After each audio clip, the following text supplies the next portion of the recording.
Hello and welcome to another episode of Culture Mosaic, giving you the best pictures of the week. You're with me, Thuy Dương from Hanoi. Now, this edition of our show is packed with many exciting stories, of which being one of the oldest toys in the world, the Yoyo. And what is more, we will introduce you to some architectural fusion with Vietnamese element. So here we go. The retrotastic, humble plastic yo-yo experiences revival amongst Vietnamese youngsters. Our reporter Ngọc Lê caught up with a famous French ballerina who took part in the biggest ever French ballet event here in Hanoi. And last but not least, we'll meet with a German architect who has utilized Vietnamese materials in many of his architectural designs. Let's now start off with some highlighted cultural event happening from the past week.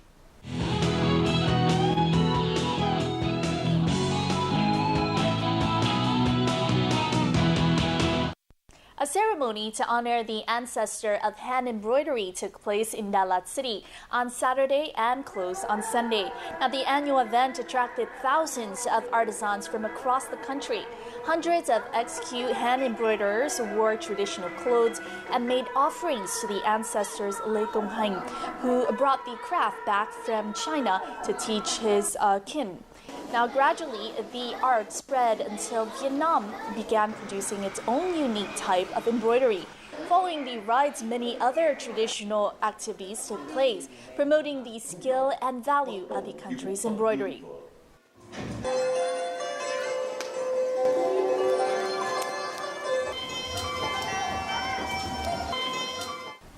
On Sunday, the final round of the Miss Vietnam Southern Area 2016 selected 18 outstanding faces, competing for the Miss Vietnam Finale 2016. The Southern Area Miss Vietnam Finale took place with the participation of 30 beauties.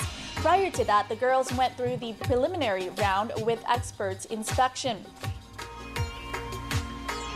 Now, 18 contestants representing the southern region will participate in the final night Miss Vietnam 2016, which will take place in August in Ho Chi Minh City. The Vietnamese Cultural Days event, which ran from June the 6th to June 11th, proved popular with residents in the Russian capital of Moscow. Following that success, a traditional Vietnamese art show was held in the city of Volgograd. And like the previous event, the art show was also well received by both the Russian and Vietnamese community. The song Beautiful Volga was played for the audiences from the city where the river is located. It was an emotional performance for both the artists and the audience alike. Both Vietnamese and Russian attendees were impressed by the variety of performances as well as the uniqueness of the traditional instruments. My family and friends have discovered many new things today. I've fallen in love with your culture. This is a good way for us to understand each other more. Even though we are geographically far apart, we are linked mentally. I really liked the performances. They were wonderful. We were glad to welcome the Vietnamese artists. This is the first time I saw such unique instruments. Some artists here also used to study in Russia.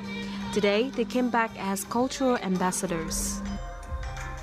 Tôi rất là vinh dự là trước đây đã được nhà nước cử đi học ở Nga và sau 30 năm, đúng 30 năm thì tôi mới được quay lại nước Nga với rất nhiều cảm xúc và được cảm nhận được những cái ngày tháng mà lúc ấy là những cái tuổi trẻ của mình đã được những người Nga họ dạy dỗ mình. This year's Vietnamese Cultural Days have created a chance for the people of Russia to experience Vietnamese culture and deepen the ties between the two nations. The 2015 Vietnam Cultural Year in the Czech Republic has officially ended last Monday night at the Sapa Commercial Center in Prague. The events were co-held by the Vietnamese Embassy and the Vietnamese Association in the Czech Republic. Speaking at the ceremony, Vietnamese ambassador to the Czech Republic Chiang Mai-sơn hailed the success of the Vietnam Cultural Year in the Czech Republic, with 65 outstanding events attracting a large number of visitors. Events like these have helped, it is said, Czech people to understand more about Vietnam, its landscapes, traditions, culture, and people. The events indeed have made a positive impact on the friendship between Vietnam and the Czech Republic. After successfully creating 4 varieties of herbal rice, a farmer in the central province of Nghệ An actually drew a map of Vietnam on his herbal rice field. Now, the Vietnam rice field map of farmer Phan Văn Hoa, who is 59 years old, in Vinh Thanh commune of Yên Thanh district, has attracted many people who came to see and actually took photos of the map. Now, according to Hoa, the idea came to his mind 3 years ago when he saw naval soldiers arrange pieces of rocks into the Vietnamese map. This unique map was created on 0.5 hectares with 4 colors. The S-shaped strip and the 2 archipelagos of Trường Sa, Spratly, and Hoàng Sa Paracel Islands were made with the red-colored rice variety. Hanoi and Ho Chi Minh City are marked with 2 yellow stars made by the yellow color rice variety. The background of the map was made by the yellow rice variety, while the line running around was created by the purple color rice variety. The map also has a rice flower-shaped logo.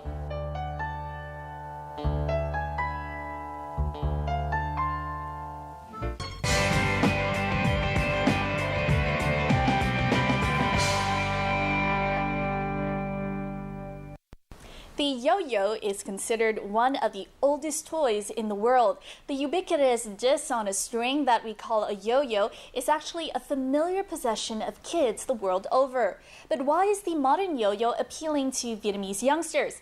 In this week's Culture and Lifestyle, we'll meet with one of the first yo-yo teams here in Vietnam to find why we YOLO with the yo-yo. A classic yo-yo may look simple, consisting of just a pair of joint disc and a string looped around the axle. But it's actually a tricky toy to master. Duncan Vietnam Yo-Yo is one of the first yo-yo teams in Vietnam. Their passion with this small toy has helped boost the popularity of the yo-yo in Vietnam. Khó khăn ban đầu lúc mà bọn mình gặp phải thì là lúc mà mới du vào Việt Nam đến tận bây giờ luôn thì mọi người vẫn coi yo-yo chỉ là một trò chơi thôi. Thì lúc đấy mình với cả những cái người bạn mình là những người đi đầu ấy thì mất thì là tốn sức để đi truyền bá cái này, thì là bọn mình sẽ đi rất nhiều nơi để truyền bá. Nhưng bây giờ thì mình cũng có cái câu lạc bộ rồi thì bọn mình có thể tiếp nhận được các em nhỏ đến hơn, thì phụ huynh của các em nhỏ sẽ nhìn nhận và cái yo-yo này thì là một bộ môn nghệ thuật thực sự chứ không phải là một trò chơi nữa. I'm holding a yo-yo in my hand and trying to practice some movements, but it's so hard to master it within a day. But for these guys, they have spent months and even years to master the tricks and the moves, so they can bring you phenomenal performances like this.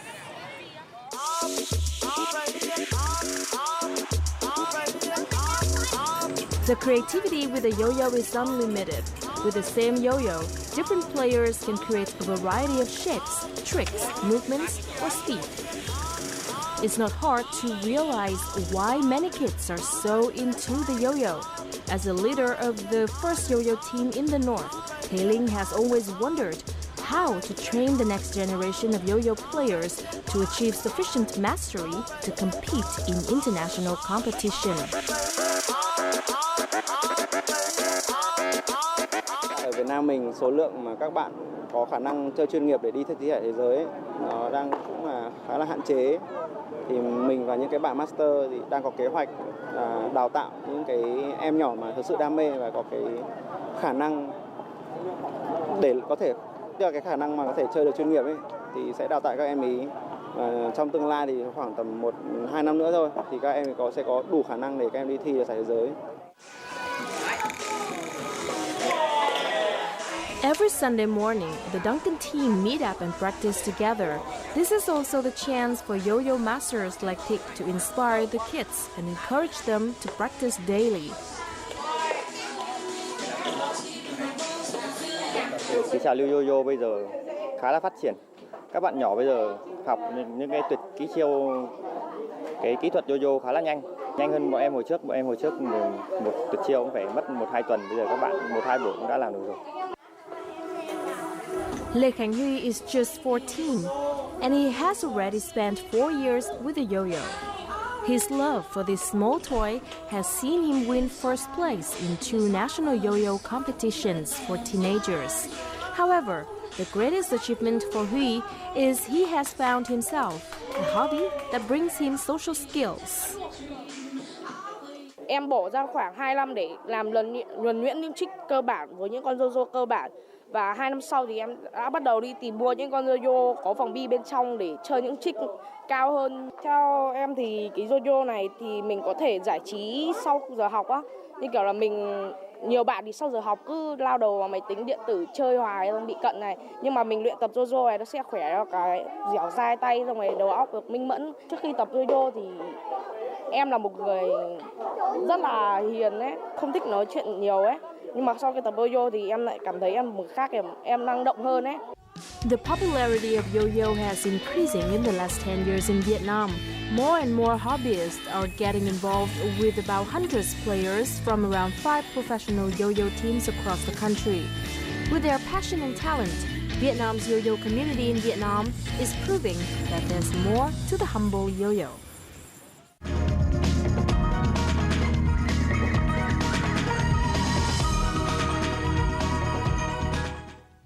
You're tuning into Culture Mosaic, our weekly show keeping you updated on the latest cultural news here in the country. What is more, we will introduce you, our audiences, to the most exciting artworks full of inspiration and aspiration. The artists with their own passion. So do stay tuned as we have a lot more to offer in the coming segments.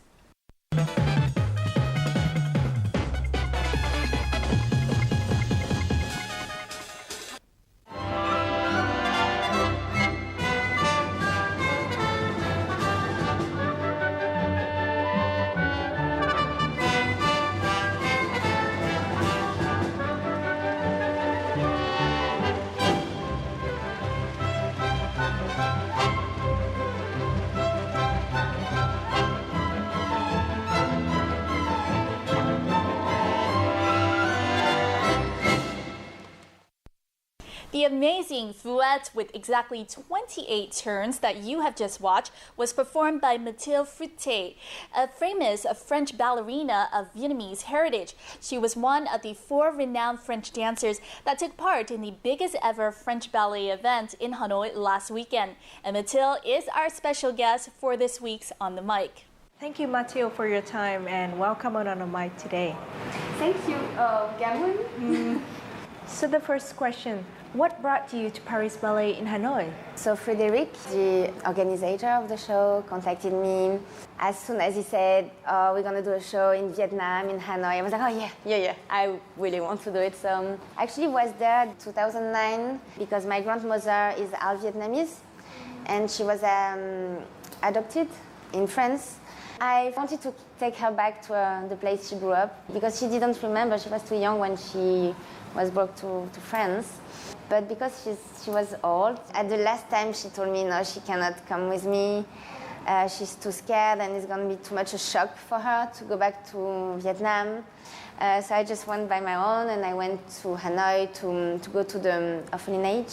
I tried to find out something about her, but nobody could help me. So that was why I came to Vietnam, but it ended up just me being alone in Vietnam and having a lot of fun. So you will take part in 2 performances, the Nutcracker and the Don Quixote. So how long did it take you to prepare for both of these? It's a lot of work, but it's 2 ballets I danced a lot before, so I'm used to this. But the first time I did it, it took me months and months to get used to the choreography, and the choreography is really difficult. Especially Don Quixote, there is a lot of really difficult technical steps to do. And it's the last pas de deux when they get married at the end of the ballet, so it's really joyful. And when you do the full ballet, everybody's waiting for this last pas de deux. I know some people, they even go to the show only for the last part. So I'm really excited to dance this year.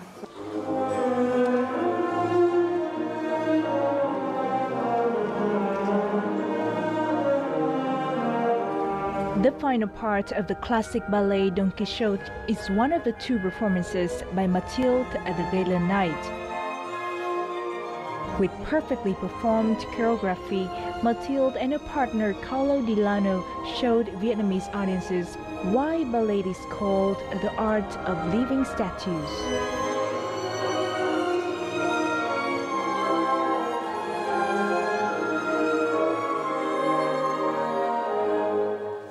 Trước đây em đã từng được xem phần biểu diễn này ở trên mạng bởi nghệ sĩ Matthew Frosty, cho nên là em rất ấn tượng.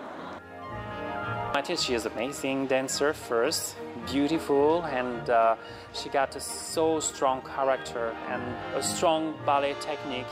And also I had this special story with my family in Hanoi, and she has also the same story. So that makes something a strong relation too. During the Paris Ballet Gala night, Mathilde also brought to the audiences of Hanoi the classic The Nutcracker.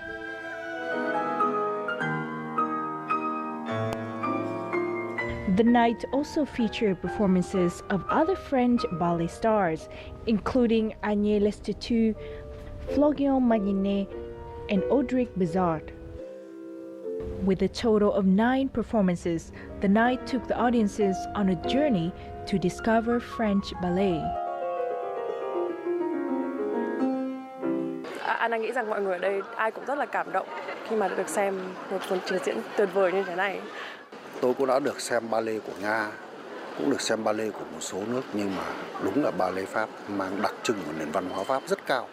Đó là sự tinh tế, sự uyển chuyển, hòa quyện một cách cực kỳ tinh tế giữa âm nhạc, vũ điệu và người vũ công.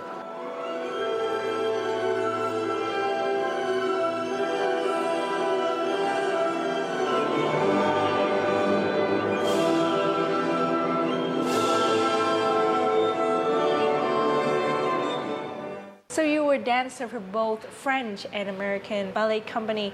What is the biggest difference between French and American ballet styles? I think the difference between French and American ballet is just a matter of taste. You know, the French school is chic. So the French ballet is really chic. It's really hard what we do, but it has to look easy, you know. It has to look like French, you know, a little bit like, oh.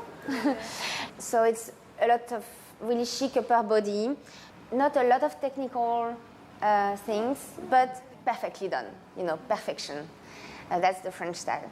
The American style, it's more joyful and, you know, this show must go on thing. And they do a lot more technical thing. I think in a perfect world, I would take a little bit of the French style, a little bit of the American style, maybe the chic and the joy, and shake it and do the perfect ballerina. I started ballet not really young, actually, when I was 10, and I hated it. I was not flexible at all.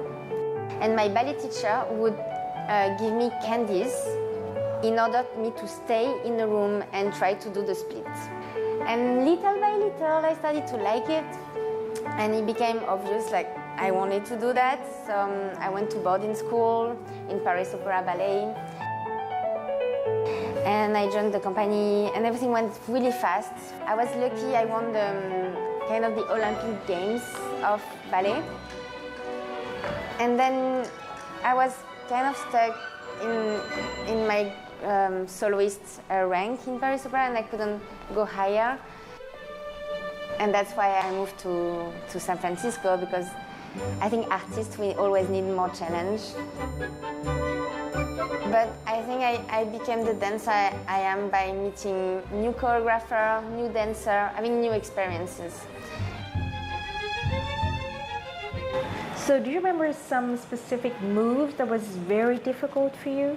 On stage, pirouettes, turning on point are always difficult on stage, because when you're on stage, it's black in front of you. You know, the audience it's black, and you have all the lights on you. So you don't see really well, and it's hard to find the balance. So sometimes, you know, there is the exit sign in the room, so sometimes you can fix something. Otherwise, you get dizzy and you just fall. But it's a matter of practice. You'll see in the second part, in Don Quixote, I do a lot of turns on one leg, and it's really difficult. I have to practice those turns every day.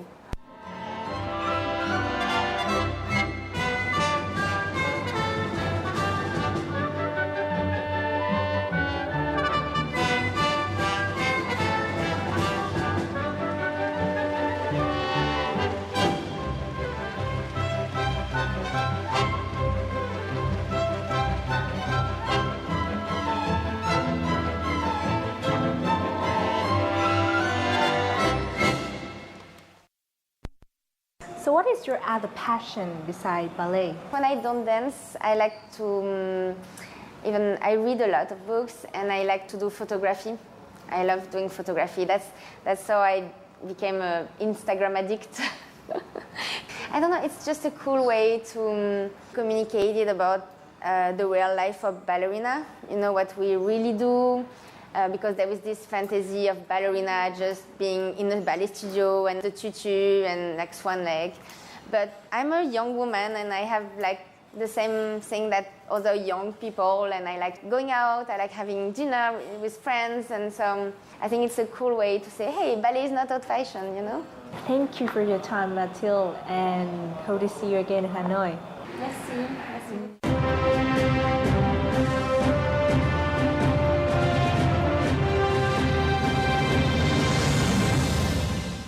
In the world of architecture and interior design, fusions have never been so popular, combining a lot of ideas and concepts where creativity moves freely without limit. In this new trend, Vietnamese traditional materials have proven to become key elements in many architectural designs by local as well as foreign architects. Our Connecting Cultures this week will feature a German architect who has been utilizing a lot of local materials in many of his works. The presidential suite at a five-star hotel in Davos, Switzerland. The whole modern interior design of the presidential suite and decoration items using Vietnamese traditional lacquer technique were made by German architect Tobias Campiani and his wife Christiane. Tobias and Christiane met for the first time in Vietnam in 2002 during an architectural research and cultural restoration project at some local communal houses and temples. In 2009, Tobias' skill on mixing metal powder with a bonding agent for architectural project, plus Christiane's technique on doing Vietnamese lacquer painting led to a whole new technique of using metal on lacquer. And this was the first step into that new technique of Vietnamese lacquer, but in combination with metal. And over 6 years, we developed that technique step by step through samples, research, and some little projects, customized orders. They have utilized the so-called liquid metal to develop artworks and layers with inlays of Vietnamese traditional materials, including eggshell, mother of pearl, bamboo and wood veneer. Bởi vì với kinh nghiệm làm về nội thất và cũng như về lịch sử nghệ thuật của mình, tôi biết đã làm và nhìn cái tranh nó rất là đơn giản. Thì đấy là các bạn có thể nhìn thấy các bạn thị giác. Thế còn chị Christiane là người Đức nhưng mà có cái gốc Ý, và người Ý họ rất là tinh tế, họ đưa những cái chi tiết rất là khéo léo, và sự kết hợp đó nó rất là phù hợp. Local materials play the key role in many of Tobias' architectural designs, including one of his recent projects, the Goethe Institute in Hanoi's renovated library. This is the highlight of the library, a wooden belt made from Vietnamese sapul wood. The belt acts as furniture, dividing, connecting, and combining spaces inside the library. We create a belt which was made of local swandao wood, which is also one of the biggest approaches for me, not just using German materials like the floor materials. And the swandao wood has fantastic grain qualities. I like it because it reminds me a bit to walnut from in Europe, because we can build a grain in one direction. The overall concept that is fresh, green, energizing, and that is really what the perfect library should look like. Tobias Campiani has been teaching at Hanoi Architectural University's advanced program for 3 years now. Last year, Goethe Institute's Hanoi's library renovation project received a lot of inputs from Tobias' students. This year's case study topic is on showroom creation. Tobias has inspired his students to use local material for an architectural fusion. In this biohome project, the students want to incorporate environmentally friendly materials with Vietnamese origin, including wood, tile, bamboo, soil, into its interior design. Kiến trúc xanh không phải là ngoài ra thân thiện với môi trường nhưng mà phải thân thiện với con người. Thế nên là bọn em cũng bị ảnh hưởng rất nhiều đến cái lối kiến trúc tiên tiến và bền vững đấy để đưa vào trong cái ý tưởng của bài mình ạ. In some ways it really ends into Western or European style, and I would like to say go back a little bit, catch up your own identity, your local or domestic identity, and try to recreate some fusion style. In terms of fusions, it is now a common thing to combine modern with classic elements, Eastern and Western elements. In many cases, Vietnamese traditional materials and elements have become the highlight of the building or interior design. For architects like Tobias Campiani, who has a lot of experiences working in countries worldwide, Vietnam is not only his second home, it is where he found new materials that inspired his architectural works. Hoài Lương, Vietnam Television, Hanoi. Architectural fusion, where East meets West, is also a wrap-up for this edition. As always, we hope to receive your feedback or comments or anything here on Culture Mosaic that you would like to comment on. So do not hesitate to write us at culturemosaic@vtv.vn.